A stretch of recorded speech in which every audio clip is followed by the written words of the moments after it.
هنا صوت المنتدى. صوت المنتدى بث إذاعي يأتيكم يومي الأربعاء والسبت من كل أسبوع، ومن الساعة 8 إلى 9 مساء أيام الأربعاء، ومن 9 إلى 10 مساء أيام السبت بتوقيت إريتريا. صوت المنتدى على الموجة القصيرة 15245 كيلو هرتز أو 19 متر باند، وعلى مدى 24 ساعة على القمر الصناعي النايلسات على 8 درجات غرباً، وعلى تردد 11678 بالاستقطاب الرأسي. صوت المنتدى إعلام مستقل وحوار وطني بناء. صوت المنتدى.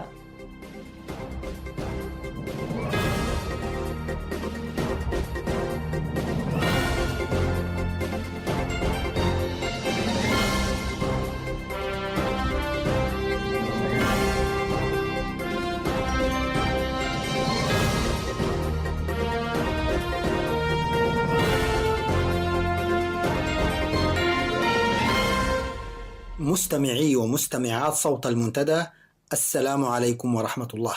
هذا أنا صلاح محمد زين، أحييكم أينما كنتم داخل الوطن العزيز، صابرين وصامدين، وخارجه في معسكرات اللجوء والمهاجر البعيدة. في مستهل ساعة مساء الأربعاء 25 من مارس يقدم إليكم الزميل يوسف بوليسي نشرة الأخبار، ثم أرافقكم فيما تبقى من الساعة لتغطية الجلسة التي خصصت لحالة حقوق الإنسان في إريتريا أثناء اجتماع مجلس حقوق الإنسان في منتصف هذا الشهر بمدينة جنيف. متابعة مفيدة ووقتا طيبا نرجوه لكم مع فقرات برنامج ساعة اليوم.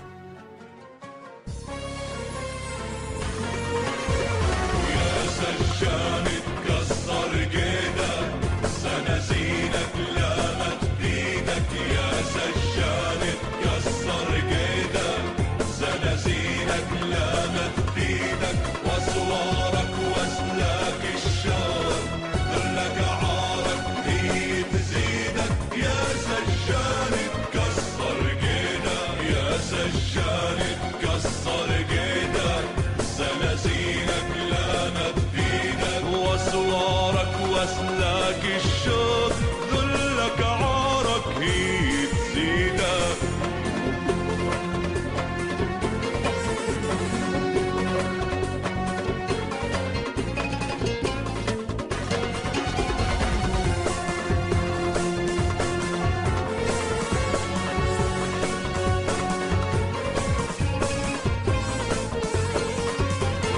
السجن جسمي وين تروح؟ روح الطارد فيك الروح، روح الطارد فيك الروح. سجن جسمي وين تروح؟ روح الطارد فيك الروح. وحياة الدم المسفوح، وحياة الدم المسفوح، لاطلع لك في ليلة عيدك يا سجان تكسر قيدك، يا سجان تكسر قيدك، زنازينك لامت بيدك.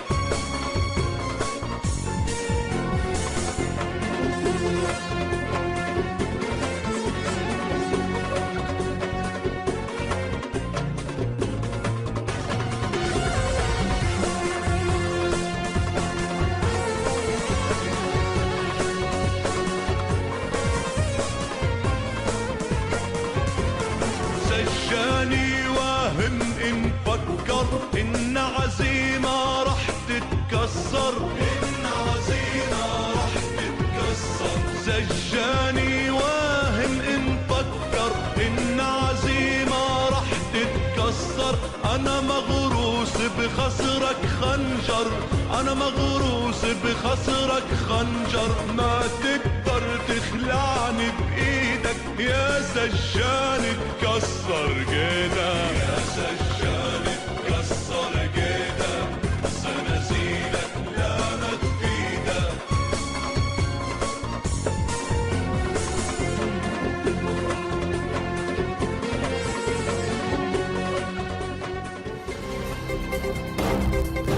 صوت المنتدى.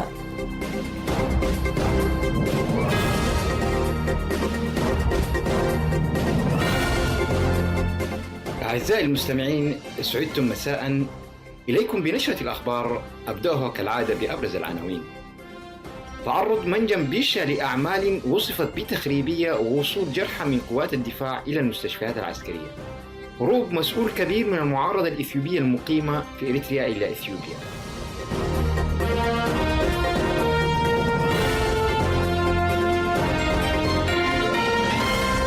كانت هذه العناوين، فإليكم تفاصيلها وأخبار أخرى. صرحت شركة نيفسون الكندية القائمة بأعمال التعدين في منطقة بيشا بتعرض المنجم إلى أعمال وصفتها بتخريبية في ليلة الجمعة 20 من مارس الجاري. جاء ذلك في بيان صحفي نشرته الشركة يوم الأحد الماضي على موقعها الرسمي بالإنترنت، حيث لم يشر البيان إلى الجهة الفاعلة والكيفية التي حدثت بها أعمال التخريب حسب تعبيره، إلا أنه أكد عدم تأثر إنتاجية المنجم أو تضرر جودته، وأن الجهات الأمنية الإريترية تولت التحقيق في ملابسات الحادث.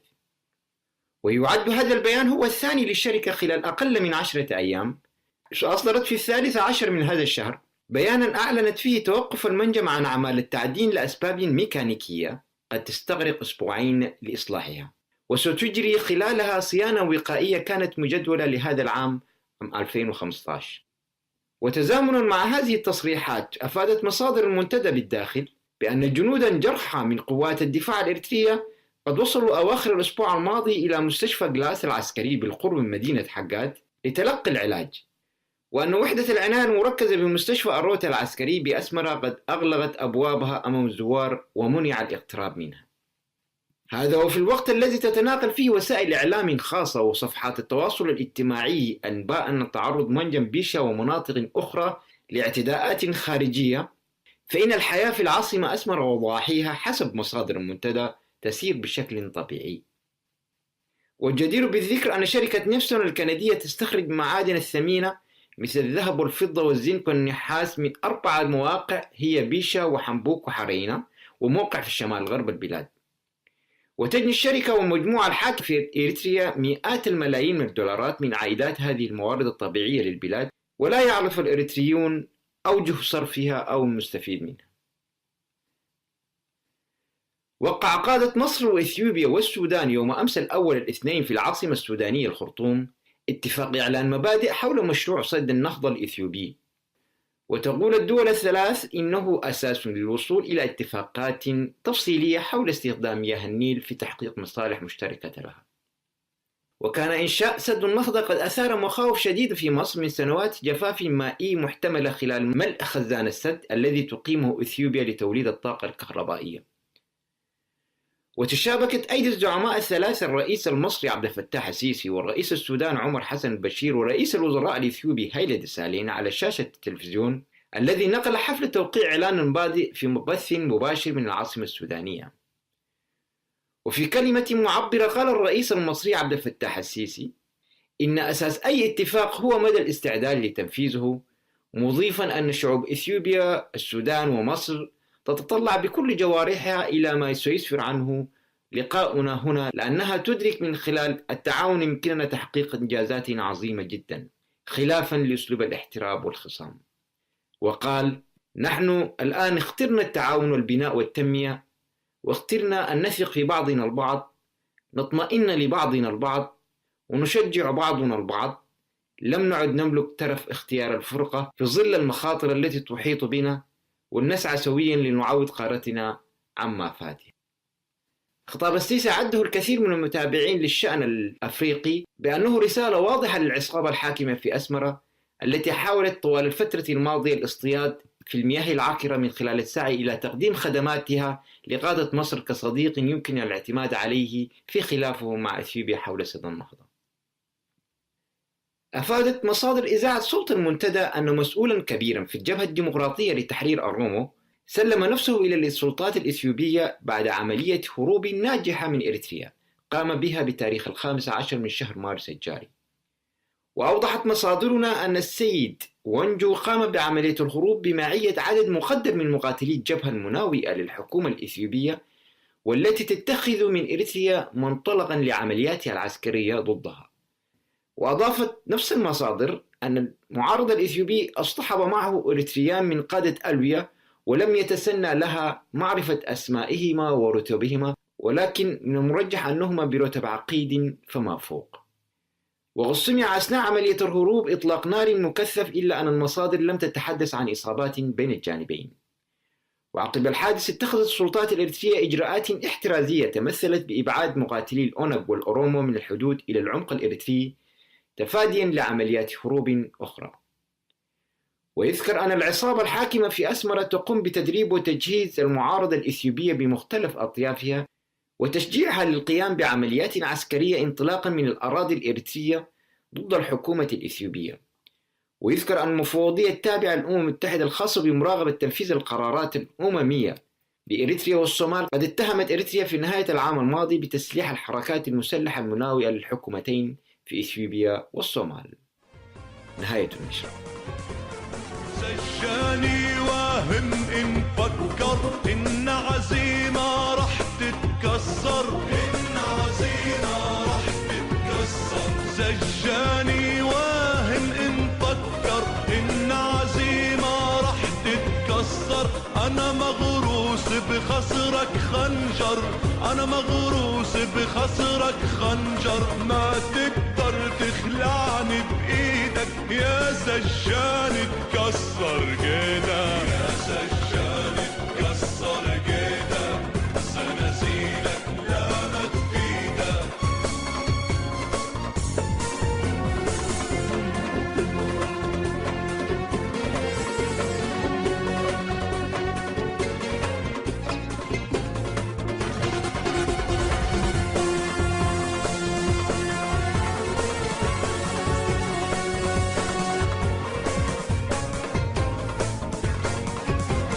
حجب الرمل السجن وأصنع مقلاع ورشاش ومدفع، مقلاع ورشاش ومدفع. حجب الرمل السجن وأصنع مقلاع ورشاش ومدفع. أنا طالع وضل توقع، أنا طالع وضل توقع. ناري تولع فيك بإيدك يا سجان تكسر جيدك، يا سجان تكسر جيدك. سنزيلك لامت بإيدك.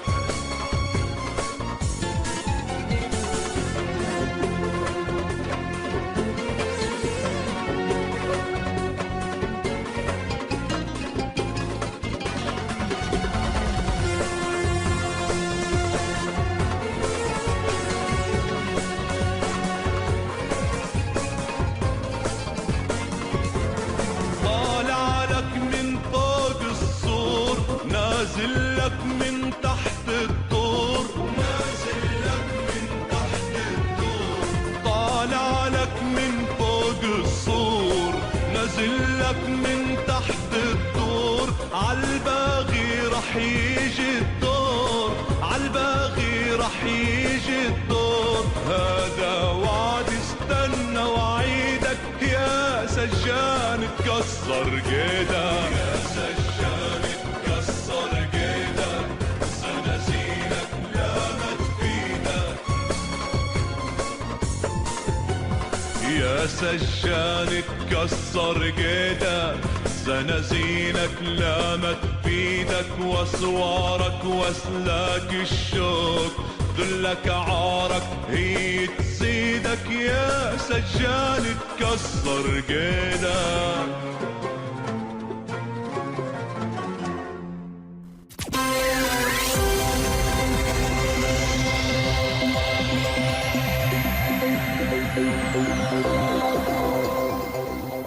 فيما يلي ننقل إليكم جوانب من الاجتماع الدوري 28 لمجلس حقوق الإنسان التابع لهيئة الأمم المتحدة المنعقد بمدينة جنيف السويسرية يوم الاثنين الماضي 16 من مارس الجاري، والذي خصص جلسته 30 للاستماع إلى التقرير الشفهي الذي قدمته لجنة التحقيق في حالة حقوق الإنسان في إريتريا، والتي أنشئت في يونيو من العام الماضي لتقصي ورصد حالات انتهاكات حقوق الإنسان التي تمارسها عصابة أسمرة في حق المواطن الإريتري.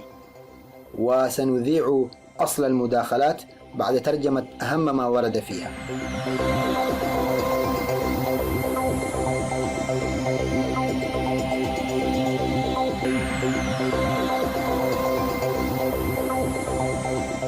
في استعراضه الشفهي أمام مجلس حقوق الإنسان، قال رئيس لجنة التحقيق في حالة حقوق الإنسان في إريتريا السيد مايكل سميث: The government of Eritrea has so far not cooperated with the Commission and has left unanswered our repeated requests to visit the country and to obtain additional information that would be relevant for its investigation. إن حكومة إريتريا حتى الآن لم تتعاون مع لجنة التحقيق، وأن اللجنة سعت لإيجاد وسائل بديلة للحصول على معلومات مباشرة وبطريقة شفافة ومستقلة ونزيهة. وأوضح أن اللجنة قد قابلت حوالي 400 شخص في 5 بلدان مختلفة وتلقت 140 مذكرة مكتوبة، وهي الآن في وضع يمكنها من تقديم تقرير عن أنماط واضحة جدا من انتهاكات حقوق الإنسان في إريتريا. وقال سميث إنه ومن خلال الشهادات التي جمعت فإن معظم الإريتريين ليس لديهم أي أمل في المستقبل، خاصة وأن الخدمة العسكرية على سبيل المثال تمتد من سن 17 إلى أمد غير محدود، ويمكن أن يقضي الإنسان حياته بالكامل في الخدمة العسكرية. وأضاف رئيس اللجنة أن الحكومة الإريترية قلصت الحريات الأساسية حتى أن الأفراد لا يشعرون أن لديهم أي خيار فيما يتعلق بالقرارات الهامة في حياتهم، بما في ذلك الزواج والعبادة.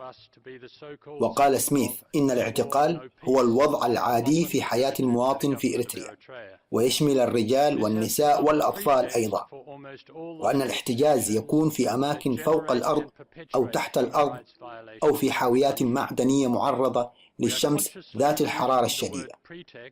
وتناول رئيس لجنة الأمم المتحدة المكلفة بالتحقيق في حالة حقوق الإنسان في إريتريا في تقريره المقدم إلى مجلس حقوق الإنسان التعذيب في إريتريا قائلا إن الانتهاكات التي تجري على خلفية ما تدعيه الحكومة بحالة لا حرب ولا سلم بسبب نزاعات حدودية مع جيرانها أصبحت ذريعة للحكومة لتجاهل القانون الدولي لحقوق الإنسان والقيام بعسكرة المجتمع بأكمله وسط غياب لسيادة القانون.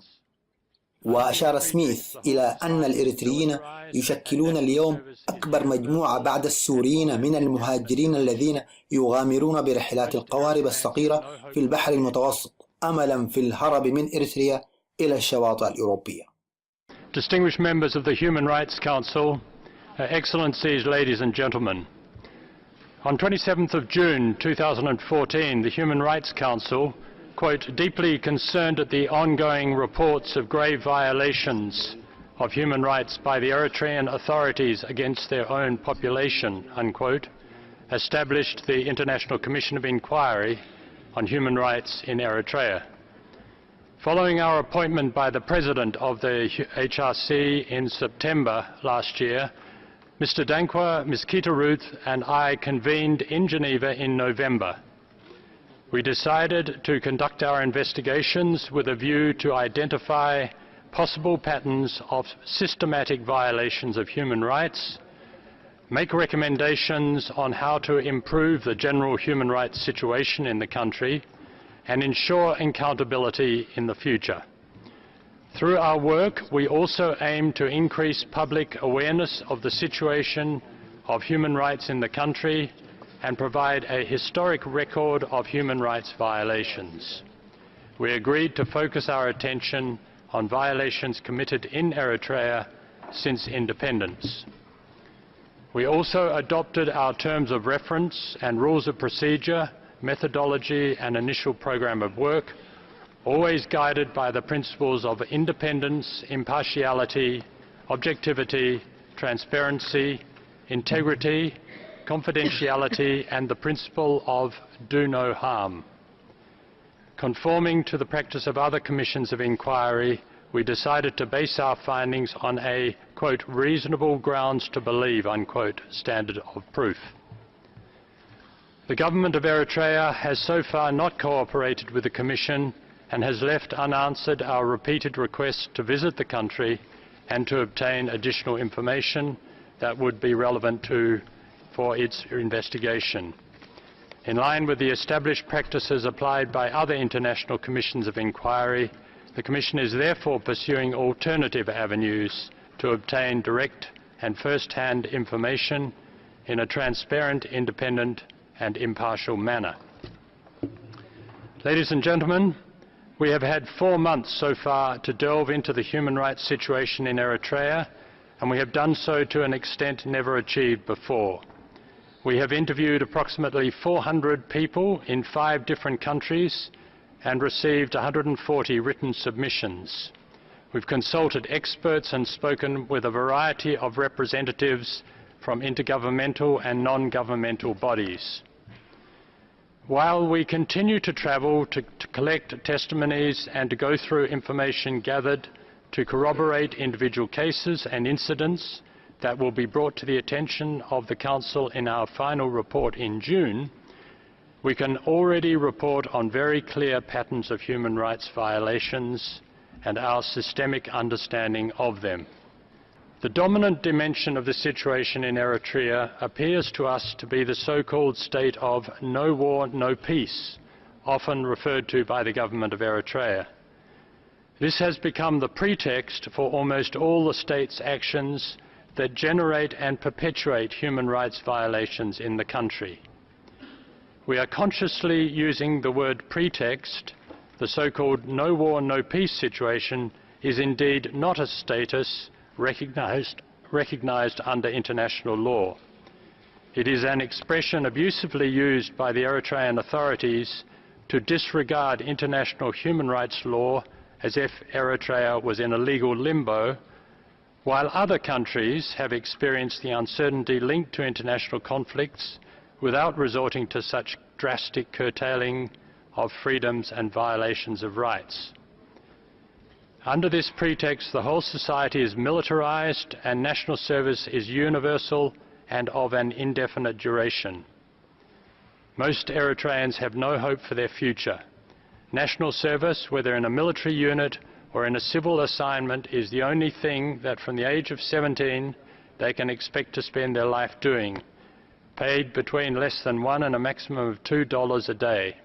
On such wages, they struggle to fulfill their basic needs, let alone think about raising a family. Under this pretext, the Constitution has never been implemented and the National Assembly is not sitting. There is no rule of law in the country and no one is being held accountable for violating the rights of groups or individuals. Under this pretext, the government has curtailed most freedoms from movement to expression, from religion to association. It has created a condition in which individuals feel that they have hardly any choice with regard to the main decisions in their lives: where to live, what career to pursue, when to marry, or who to worship. In order to ensure the enforcement and perpetuation of such a system, pervasive state control and ruthless repression of perceived deviant behaviours, particularly within national service, are crucial. Hence the creation of a network of spies that goes so deep in the fabric of social life that a man employed by national security might not know that his daughter is similarly employed. Hence the extrajudicial executions, enforced disappearances and incommunicado detentions aimed at silencing all perceived critics and teaching a lesson to them and others, because you are never really told why you're arrested, and once you've been arrested, for how long you'll be detained and where. Eritrea is a country where detention is an ordinary fact of life, experienced by an inordinate number of individuals, men and women, old and young, including children, where detention centres are official and unofficial, above ground and underground, metal containers in forbidding heat, or mere fences with no shelter for inmates in punishing cold, where once in one of them there is a likelihood that you will be subject to torture, to extract a confession, or to simply punish behaviours. And what are the behaviours that trigger such punishments? Let me use the words of some of the victims we've interviewed. When you look at them with judging eyes, they punish you. The doctor did not listen to me. The first time I talked to him, he hit me. I again complained. He said, "Go and take a shower. There is no medicine." The guards used to try to have sexual activity with the women there. When we refused them, we were punished simply for refusing. We were forced to roll in the hot sand and lie in the sun. If we did not walk quickly enough during military training, they beat us or shackle us in the Otto position, feet and hands tied behind the back and lying face down, and forced us to stay under the direct sun at midday for 3 hours. I was punished like this because I had drunk water without permission. A peer denounced me to the officers. In return, he was allowed to take a rest. Ladies and gentlemen, is it surprising that faced with such challenges, Eritreans leave their country in their hundreds every day? They brave death to cross borders, deserts and seas, and many of them never make it to the other side. In recent days, the government of Eritrea, the international community, and the United Nations have all sought to address the situation in various ways. We acknowledge the recent cooperation of the state of Eritrea with some human rights mechanisms. We note that Eritrea recently ratified the UN Convention Against Torture. We also take note of the recent announcement made by the government to bring national service back to 18 months for new recruits. We reiterate our interest in receiving further information on this development. We would like to encourage the Eritrean government to consistently follow up on its engagements with real change on the ground. The Commission remains available to visit and is ready to engage in a dialogue with the state of Eritrea. The Commission also takes note of the recent visits made by Member States, UN entities and cooperation agencies to Eritrea. In view of the emerging findings outlined in this oral update, we would like to recall the centrality of human rights when initiating dialogue and cooperation with the Eritrean government. In particular, we should all be reminded that the massive exodus of Eritreans should not, and indeed cannot, be tackled without addressing the human rights situation in the country. I thank you for your attention. I'm ready to provide more detail in response to questions. Thank you, Mr. President.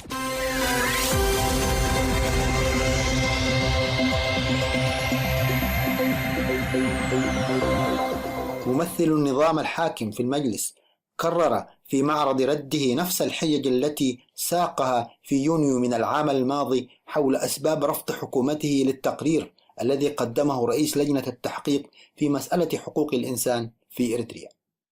ثم جاء دور مداخلات أعضاء مجلس حقوق الإنسان، وكان أولهم ممثل الاتحاد الأوروبي بالمجلس. As part of our interactive dialogue, I would now like countries to take the floor. The first speaker is European Union. The European Union warmly thanks the Commission of Inquiry on the situation of human rights in Eritrea for its update and for its excellent work. We deeply regret that the government of Eritrea refuses to cooperate and to grant its access to the country. يود الاتحاد الأوروبي التعبير عن شكره وامتنانه للجهود التي بذلتها لجنة التحقيق حول مسألة حقوق الإنسان في إريتريا، ونعبر عن أسفنا من رفض الحكومة الإريترية التعاون مع اللجنة والسماح لها بالدخول إلى الأراضي الإريترية للتحقيق من الانتهاكات هناك. ويرحب الاتحاد الأوروبي توقيع الحكومة الإريترية على اتفاقية الأمم المتحدة المتعلقة بمناهضة التعذيب وغيره من ضروب المعاملة أو العقوبة القاسية واللا إنسانية والمهينة. ونشعر بقلق عميق لحدوث انتهاكات لحقوق الإنسان في إريتريا من اعتقالات تعسفية وقتل وتعذيب والتعدي على الحريات الأساسية للإنسان، خاصة حرية التعبير والانتهاكات الجنسية. لذلك نطالب الحكومة الإريترية بفتح معسكرات الاعتقال أمام الهيئات الدولية المحايدة بما فيها مفوضية حقوق الإنسان. في الختام نود أن نؤكد دعمنا الكامل لعمل لجنة التحقيق في مساعيها، كما ندعو الحكومة الإريترية لقبول حوار مفتوح وبناء حول أوضاع حقوق الإنسان في إريتريا. We deeply regret that the government of Eritrea refuses to cooperate and to grant its access to the country. The European Union welcomed the government of Eritrea's accession to the UN Convention Against Torture and other cruel, inhumane or degrading treatment or punishment. We are deeply concerned about persisting serious violations of human rights, such as the arbitrary arrests, including political incommunal detention and inhumane prison conditions, extrajudicial killings, torture, restrictions of fundamental freedoms, particularly freedom of expression, and sexual and gender-based violence. We urge the government of Eritrea to open detention centers to the scrutiny of independent observers, including the High Commissioner for Human Rights. In the regrettable absence of cooperation on behalf of the government of Eritrea, the Commission of Inquiry is collecting information from relevant sources outside the country. To conclude, we would like to express our full support to the Commission of Inquiry, and we further call on the government of Eritrea to engage in an open and constructive dialogue on the human rights situation in Eritrea. Thank you very much, Mr. President.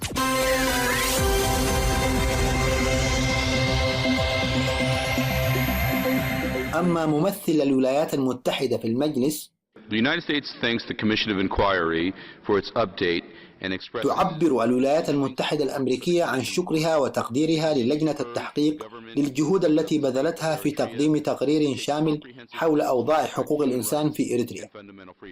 كما تعبر الولايات المتحدة عن قلقها العميق للانتهاكات التي تمارسها الحكومة الإريترية إزاء إجبارها الشباب على المشاركة في برنامج الخدمة الوطنية لأكثر من 18 شهر، وندعوها لاتخاذ خطوات جادة للحد من الانتهاكات المتعلقة بحقوق الإنسان والحريات الأساسية، خاصة المتعلقة منها بالتجنيد الإجباري فيما يسمى بالخدمة الوطنية المفتوحة الأجل والميليشيات الشعبية وحرية العبادة والمعتقد وحرية العمال في إنشاء جمعياتهم وحريات أخرى. كما نشعر بالقلق من الاعتقالات التعسفية التي طالت العديد من الصحفيين والنشطاء السياسيين من ضمنهم مجموعة 15 وآخرين يعانون من الاعتقال. ونلفت نظركم إلى أن البلاد لم تجري بها انتخابات وطنية منذ العام 1993، وعلى المجلس أن يدعم الإريتريين لتطوير قدراتهم حتى يتمتعوا بكل الحقوق المنصوص عليها في كل الاتفاقيات الأممية. وندعو الحكومة الإريترية للتعاون مع المجتمع الدولي ومن ضمنهم هذه اللجنة والسماح لها ولأعضائها بزيارة البلاد في أسرع الآجال، كما نطالب كل الدول الأعضاء بالتعاون الإيجابي معها وتقديم التسهيلات اللازمة لها.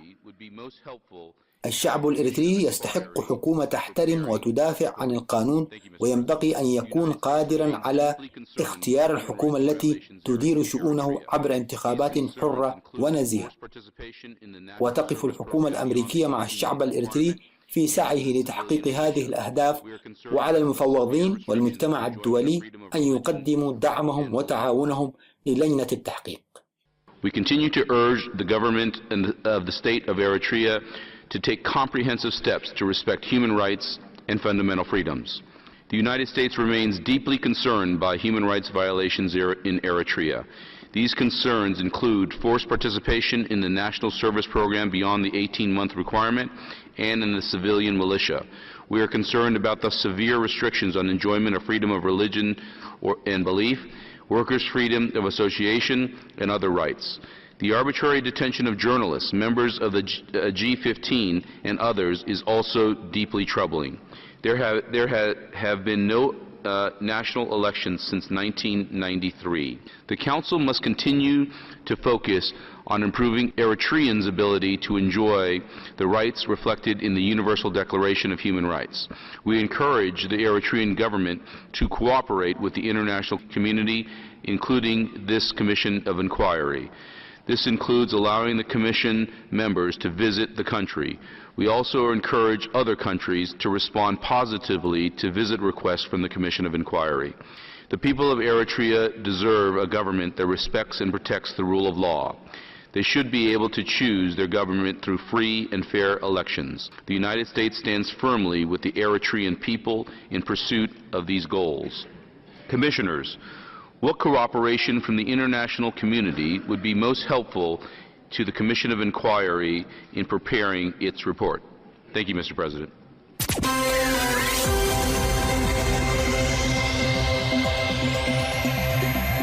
عبر ممثل النرويج عن شكره للجنة التحقيق على تقريرها الشامل حول أوضاع حقوق الإنسان في إريتريا، وقال: As a long-standing friend of Eritrea and the people of Eritrea, we continue to be gravely concerned about the situation of human rights in the country.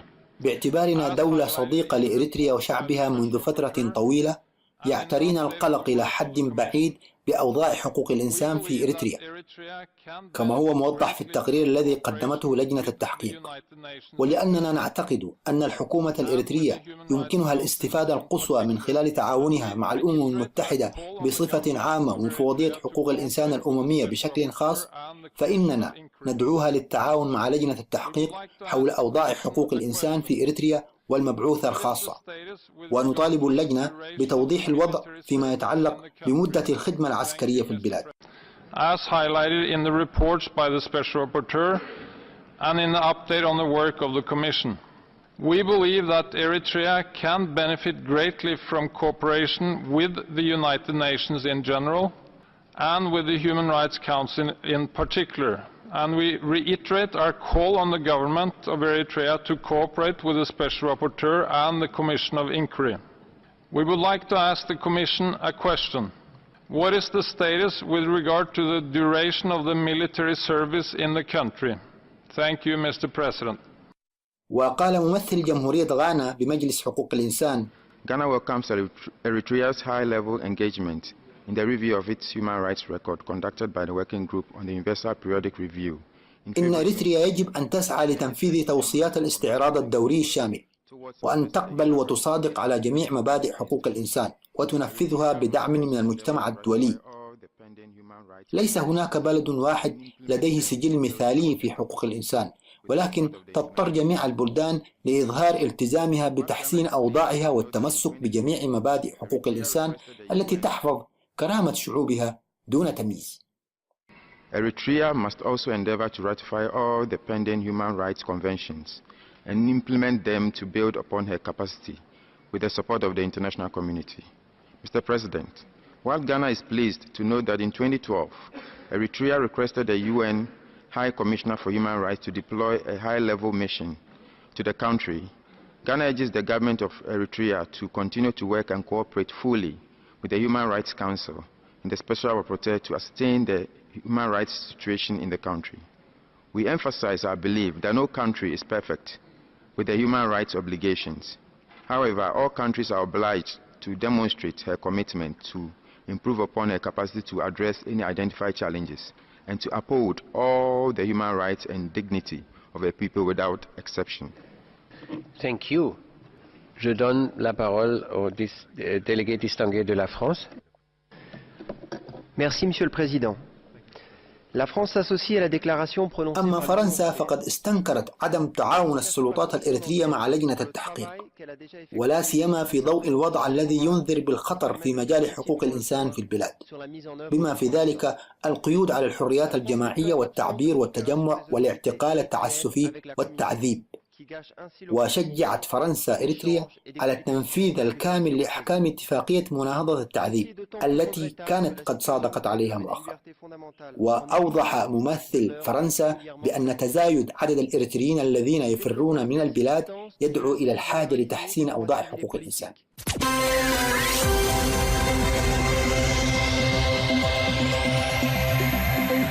ومن جهتها شاركت أستراليا خيبة الأمل مع لجنة التحقيق حول عدم تعاون إريتريا، وحثت إريتريا للتعامل مع ذلك. We share the disappointment of the Commission that it hasn't been permitted to visit Eritrea and that the cooperation of the authorities in Eritrea has not been forthcoming. وعبرت عن شعورها بقلق بالغ إزاء الانتهاكات المنهجية لحقوق الإنسان في إريتريا، بما في ذلك عمليات القتل خارج نطاق القضاء والتعذيب والخدمة العسكرية الإجبارية والانتقام ضد أفراد الأسرة من الناس الذين تهربوا من الخدمة العسكرية. وأدانت أستراليا الجهود التي تبذلها السلطات الإريترية لفرض ضريبة على الإريتريين في الخارج، وخاصة تدابير لجمع مثل هذه الضريبة عن طريق الابتزاز والتهديد بالعنف والاحتيال ووسائل أخرى غير مشروعة. Let me also say that Australia remains deeply concerned by the systematic human rights violations outlined in his oral update, including extrajudicial killing, torture and other challenges in relation to conditions of detention. We're also concerned, like other delegations, about compulsory military service and the reported use of conscripts for forced labour, and by reports of reprisals against family members of people who evade military services.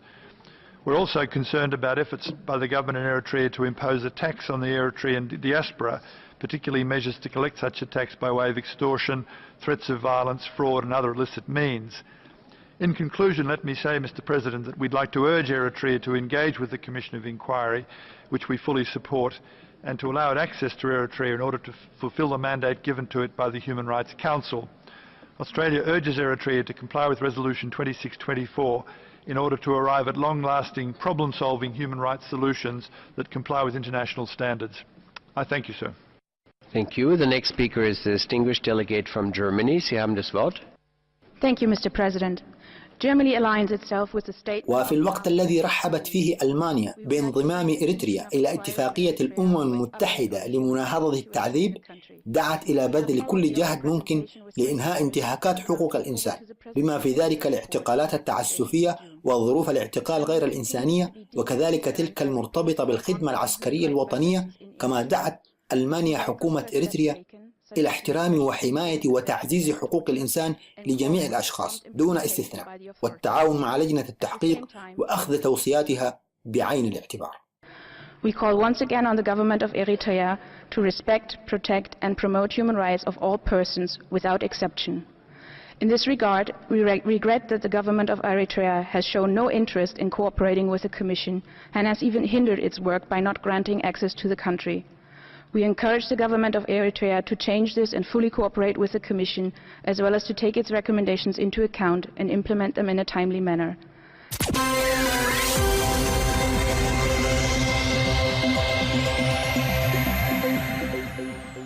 At the outset, Djibouti would like to express its deepest appreciation to the Commission of Inquiry on the Human Rights Situation in Eritrea for its oral update. We would like to commend من جهتها أثنت جيبوتي العمل الذي قامت به لجنة التحقيق، وأعربت عن أسفها لكون حكومة إريتريا استمرت في عرقلة العمل الهام للجنة من خلال عدم التعاون وعدم تقديم أي استجابة لطلب اللجنة لزيارة إريتريا. وعبرت جيبوتي عن شعورها بالقلق العميق إزاء محنة سجناء الحرب الجيبوتيين المحتجزين في إريتريا، وتتطلع إلى التقرير المكتوب المحتوي على نتائج وتوصيات اللجنة إلى مجلس حقوق الإنسان في يونيو حزيران المقبل، وكذلك معلومات مفصلة عن مكان وجود وصحة أسرى الحرب الجيبوتيين.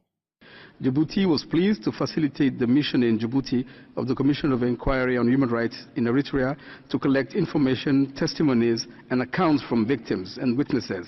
We in Djibouti remain deeply concerned by the plight of Djibouti prisoners of war detained incommunicado in Eritrea.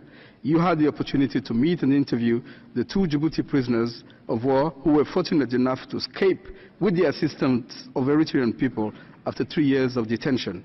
We are looking forward to the written report that would contain its findings and recommendations to the Human Rights Council in June 2015. Djibouti finally expresses hope that by then it would be in a position to provide detailed information on the whereabouts and the health of the Djibouti prisoners of war.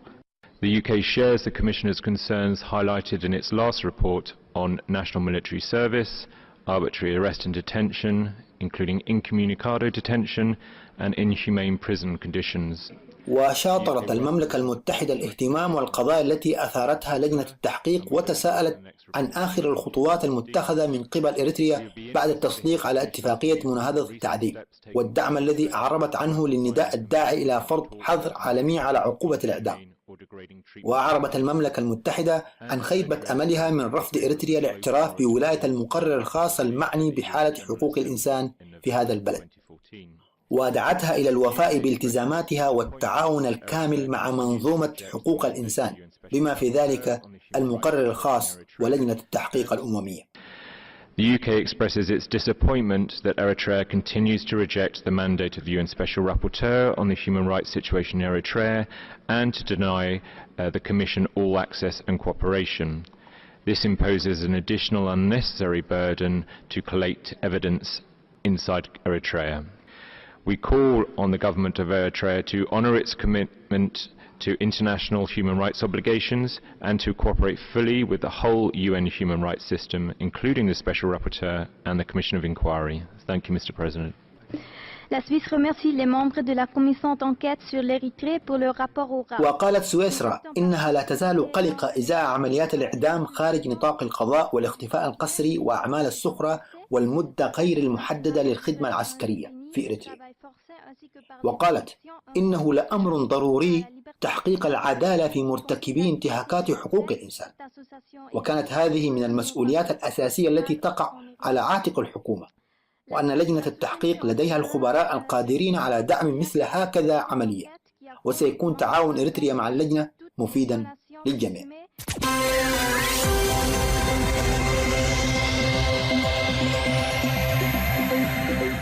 أما منظمة متابعة المصالحة الدولية بالاشتراك مع جمعية إريترية مهتمة بحقوق الإنسان، فقد أعربت عن أسفها لعدم إظهار حكومة إريتريا أي تقدم في مكافحة الانتهاكات الجسيمة والمنهجية لحقوق الإنسان في البلاد، وأنه لم يكن هناك أي تحسن على الأرض منذ إنشاء لجنة التحقيق. ومما يثير القلق بصفة خاصة هو التدريب العسكري القسري في بيئة قاسية. وأرجعت Human Rights Watch رفض الحكومة الإريترية التعاون مع لجنة التحقيق تخوفها من التدقيق الدولي في سجلها لحقوق الإنسان، كما لفتت الانتباه إلى الإريتريين الذين تجاوزت أعمارهم الخدمة الوطنية ولكنهم يؤخذون الآن مرات عديدة في كل أسبوع لأداء خدمة في الميليشيات الشعبية.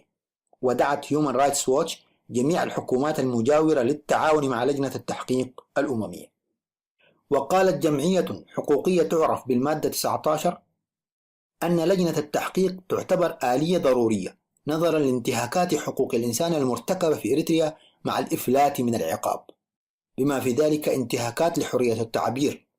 فقد تم اعتقال 69 صحفيا إريتريا دون محاكمة عادلة بسبب ممارستهم لحقهم في حرية التعبير منذ عام 2001، وتوفي على الأقل 8 منهم في مواقع حجزهم. تم هندسة القوانين المحلية في إريتريا لمنح النظام القائمة الشرعية لسحق أي بوادر معارضة، وغالبا تحت ذريعة حالة الطوارئ التي لا نهاية لها. أما منظمة العفو الدولية فقد أشارت إلى اعتقال آلاف الأشخاص تعسفيا في إريتريا في ظروف قاسية من دون تهمة أو محاكمة بسبب ممارستهم لحقوقهم في حرية الرأي والتعبير وحرية الفكر والوجدان والدين والمعتقد، وفي محاولات الفرار من الخدمة العسكرية غير المحددة والفرار من القمع. كما حاول يائسا مرة أخرى مندوب النظام للرد على السيل من الإدانات، والذي يعتبر بإجماع المجلس باستثناء من شذوا مثل مندوبي الصين والسودان لأسباب لا تخفى على السامع الحصيف. وكانت مداخلة مندوب العصابة بعيدة كل البعد عن ما ورد في تقرير اللجنة الشفهي، حيث اضطر رئيس الجلسة لمقاطعته وطلب إنهاء حديثه بعد تجاوزه المدة المحددة له للحديث. And this, in the above perspective, it doesn't go without saying that the Council has not addressed our concerns particularly. Kindly come to a close for reasons of equal treatment of countries concerned. Okay. Just, if I could finish this point. Okay, finish the sentence. In this perspective, it doesn't go without saying that the Council has not.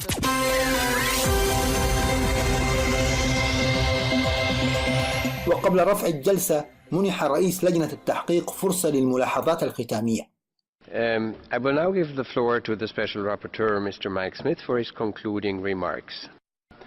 There are a number of questions. First of all, can I thank everyone who has spoken in this interactive dialogue. حيث أجاب مايك سميث على الأسئلة حول التحديات الخاصة التي واجهتها اللجنة أثناء زيارتها للدول التي تضم أعدادا كبيرة من الإريتريين، وكيفية جمع الشهادات الشخصية التي يدلي بها الإريتريون من أجل معرفة ما يجري في إريتريا. وأوضح بأنه سيتم إجراء المزيد من الزيارات إلى دول أخرى خلال الشهرين المقبلين قبل الانتهاء من صياغة التقرير. أما بالنسبة لمسألة وضع حد لنهاية الخدمة العسكرية فاللجنة لم تتمكن من جمع أي معلومات عن هذه القضية، وتحرك الحكومة نحو تحديد الخدمة العسكرية تطورا مرحبا به. ولكن لا يزال عليها تأكيد ذلك فعلا. وتعتقد اللجنة أن بإمكانها إعداد تقرير موثوق حتى وإن لم يسمح لها بزيارة إريتريا، ولكن تفضل زيارة البلاد والتحدث مع الناس على الأرض. وأشار إلى عزم اللجنة في الشهر القادم بزيارة السويد وألمانيا والولايات المتحدة. أما فيما يتعلق بوضع المرأة الإريترية فقال إنها متأثرة سلبا وبشكل أكثر عمقا من الخدمة الوطنية، فضلا عن الأطفال من خلال آثار فترات الخدمة العسكرية إلى أجل غير مسمى أو بسبب تغييب أعداد كبيرة من الرجال ولاة وعائلي الأسر في السجون.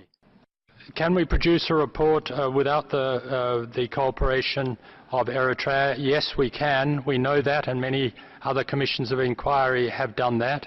We believe that we can produce a very credible report. At the same time, we would very much like to have the cooperation of Eritrea to visit the country, to visit the places that we've heard a lot about, and talk to people on the ground. We would certainly think that would enhance our report. There is a question about the treatment of women and children in national service and in detention in Eritrea. There is no question in our view that women particularly and children are most deeply affected, are more deeply affected in general than males who are in these situations, particularly the women in national service.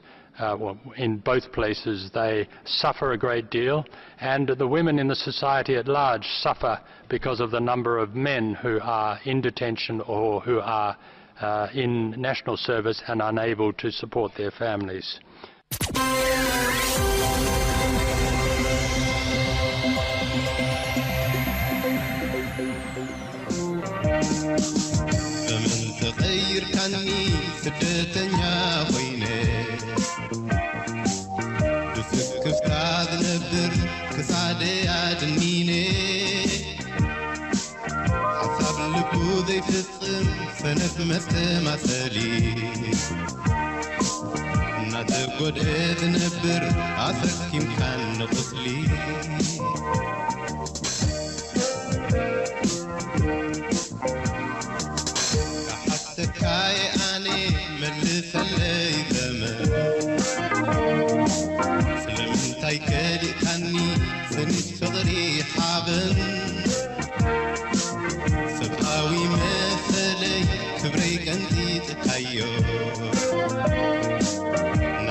صوت المنتدى.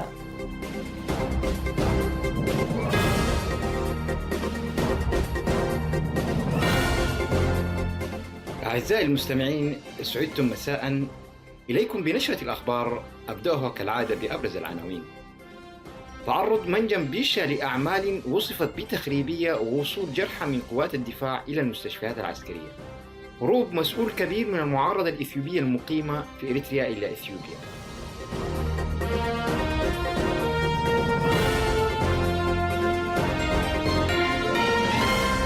كانت هذه العناوين، فإليكم تفاصيلها وأخبار أخرى. صرحت شركة نيفسون الكندية القائمة بأعمال التعدين في منطقة بيشا بتعرض المنجم إلى أعمال وصفتها بتخريبية في ليلة الجمعة 20 من مارس الجاري. جاء ذلك في بيان صحفي نشرته الشركة يوم الأحد الماضي على موقعها الرسمي بالإنترنت، حيث لم يشر البيان إلى الجهة الفاعلة والكيفية التي حدثت بها أعمال التخريب حسب تعبيره، إلا أنه أكد عدم تأثر إنتاجية المنجم أو تضرر جودته، وأن الجهات الأمنية الإريترية تولت التحقيق في ملابسات الحادث. ويعد هذا البيان هو الثاني للشركة خلال أقل من 10 أيام. أصدرت في 13 من هذا الشهر بيانا أعلنت فيه توقف المنجم عن أعمال التعدين لأسباب ميكانيكية قد تستغرق أسبوعين لإصلاحها. وستجري خلالها صيانة وقائية كانت مجدولة لهذا العام 2015. وتزامنا مع هذه التصريحات أفادت مصادر المنتدى بالداخل بأن جنودا جرحى من قوات الدفاع الإريترية قد وصلوا أواخر الأسبوع الماضي إلى مستشفى جلاس العسكري بالقرب من مدينة حقات لتلقي العلاج، وأن وحدة العناية المركزة بمستشفى الروتا العسكري بأسمرة قد أغلقت أبوابها أمام الزوار ومنع الاقتراب منها. هذا وفي الوقت الذي تتناقل فيه وسائل إعلام خاصة وصفحات التواصل الاجتماعي أنباء أن تعرض منجم بيشا ومناطق أخرى لاعتداءات خارجية، فإن الحياة في العاصمة أسمر وضواحيها حسب مصادر المنتدى تسير بشكل طبيعي. والجدير بالذكر أن شركة نيفسون الكندية تستخرج معادن الثمينة مثل الذهب والفضة والزنك والنحاس من 4 مواقع هي بيشا وحنبوك وحرينا وموقع في الشمال غرب البلاد. وتجني الشركة والمجموعة الحاكمة في إريتريا مئات الملايين من الدولارات من عائدات هذه الموارد الطبيعية للبلاد، ولا يعرف الإريتريون أوجه صرفها أو المستفيد منها. وقع قادة مصر وإثيوبيا والسودان يوم أمس الأول الاثنين في العاصمة السودانية الخرطوم اتفاق إعلان مبادئ حول مشروع سد النهضة الإثيوبي. وتقول الدول الثلاث إنه أساس للوصول إلى اتفاقات تفصيلية حول استخدام مياه النيل في تحقيق مصالح مشتركة لها. وكان إنشاء سد النهضة قد أثار مخاوف شديدة في مصر من سنوات جفاف مائي محتملة خلال ملء خزان السد الذي تقيمه إثيوبيا لتوليد الطاقة الكهربائية. وتشابكت أيدي الزعماء الثلاثة الرئيس المصري عبد الفتاح السيسي ورئيس السودان عمر حسن البشير ورئيس الوزراء الإثيوبي هيلة دسالين على شاشة التلفزيون الذي نقل حفل توقيع إعلان بادئ في بث مباشر من العاصمة السودانية. وفي كلمة معبرة قال الرئيس المصري عبد الفتاح السيسي إن أساس أي اتفاق هو مدى الاستعداد لتنفيذه، مضيفا أن شعوب إثيوبيا السودان ومصر تتطلع بكل جوارحها إلى ما سيسفر عنه لقاؤنا هنا، لأنها تدرك من خلال التعاون يمكننا تحقيق إنجازات عظيمة جدا خلافا لأسلوب الاحتراب والخصام. وقال: نحن الآن اخترنا التعاون والبناء والتنمية، واخترنا أن نثق في بعضنا البعض، نطمئن لبعضنا البعض، ونشجع بعضنا البعض. لم نعد نملك ترف اختيار الفرقة في ظل المخاطر التي تحيط بنا، ونسعى سويا لنعوض قارتنا عما فاتها. خطاب السيسي عده الكثير من المتابعين للشأن الأفريقي بأنه رسالة واضحة للعصابة الحاكمة في أسمرة التي حاولت طوال الفترة الماضية الاصطياد في المياه العاكرة من خلال السعي إلى تقديم خدماتها لقادة مصر كصديق يمكن الاعتماد عليه في خلافه مع إثيوبيا حول سد النهضة. أفادت مصادر إذاعة صوت المنتدى أن مسؤولا كبيرا في الجبهة الديمقراطية لتحرير الرومو سلم نفسه إلى السلطات الإثيوبية بعد عملية هروب ناجحة من إريتريا قام بها بتاريخ 15 من شهر مارس الجاري. وأوضحت مصادرنا أن السيد وانجو قام بعملية الهروب بمعية عدد مقدر من مقاتلي الجبهة المناوئة للحكومة الإثيوبية، والتي تتخذ من إريتريا منطلقا لعملياتها العسكرية ضدها. وأضافت نفس المصادر أن المعارض الإثيوبي اصطحب معه إريتريان من قادة ألوية ولم يتسنى لها معرفة أسمائهما ورتبهما، ولكن من المرجح أنهما برتب عقيد فما فوق. وقد سمع أثناء عملية الهروب إطلاق نار مكثف، إلا أن المصادر لم تتحدث عن إصابات بين الجانبين. وعقب الحادث اتخذت السلطات الإريترية إجراءات احترازية تمثلت بإبعاد مقاتلي الأونغ والأورومو من الحدود إلى العمق الإريتري تفاديا لعمليات هروب أخرى. ويذكر أن العصابة الحاكمة في أسمرة تقوم بتدريب وتجهيز المعارضة الإثيوبية بمختلف أطيافها وتشجيعها للقيام بعمليات عسكرية انطلاقا من الأراضي الإريترية ضد الحكومة الإثيوبية.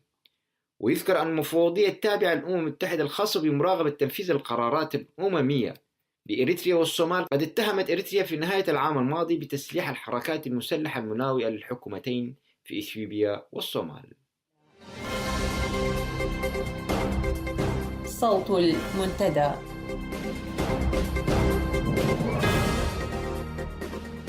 بإعادة نشرة الأخبار نصل وإياكم إلى ختام ساعة هذا اليوم. شكرا لحسن المتابعة، وإلى أن يتجدد اللقاء بكم بإذن الله. ابقوا بخير وأمان.